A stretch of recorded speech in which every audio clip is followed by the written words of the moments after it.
జీవితంలో విజయాన్ని అందుకోవాలంటే మొదట నీ మీద నువ్వు నమ్మకం పెట్టుకోవాలి. నమ్మకం లేని మనిషి ఎంత శక్తివంతుడైనా అసలు విజయం పొందలేడు.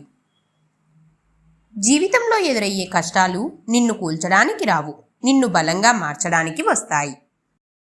స్వప్నం అంటే నిద్రలో చూసేది కాదు, మనల్ని నిద్రపోనివ్వని ఆలోచన. దానిని సాధించడానికి చేసే కష్టమే జీవితానికి అర్థం. సమయం ఎవరిని ఆగి చూడదు, దాన్ని వృధా చేసిన వాడు మాత్రమే జీవితాన్ని కోల్పోతాడు. ప్రతిరోజు చేసే చిన్న ప్రయత్నం ఒక పెద్ద విజయానికి దారి చూపుతుంది. కన్సిస్టెన్సీ లేని ప్రయత్నం ఎప్పటికీ ఫలితాన్ని ఇవ్వదు. పడిపోవడం తప్పు కాదు, లేవకపోవడమే ఓటమి. లేచి ముందుకు నడిచేవాడిని ప్రపంచం గౌరవిస్తుంది. ప్రతి మనిషి ప్రయాణం ప్రత్యేకం, ఎవరితోనూ పోల్చుకోవద్దు. నీ దారిలో నడిచే నువ్వే అసలైన విజేతవు. ధైర్యం లేని వాడి చేతిలో శక్తి పనికిరాదు, ధైర్యం ఉన్నవాడి చేతిలో బలహీనత కూడా అద్భుతాలు చేస్తుంది.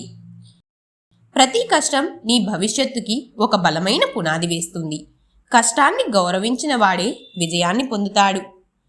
కలలు కన్నవాడు మాత్రమే దారులు కనుగొంటాడు. కలలు కనని వాడి జీవితం ఎప్పటికీ బంధనాలే. మీ కలను సాధించడానికి మొదటి అడుగు వేశారో లేదో కామెంట్ చేయండి. అలాగే వీడియో నచ్చితే లైక్ చేయండి. ఇలాంటి మరిన్ని వీడియోస్ కోసం మన ఛానల్ని తప్పకుండా సబ్స్క్రైబ్ చేసుకోండి. Thank you.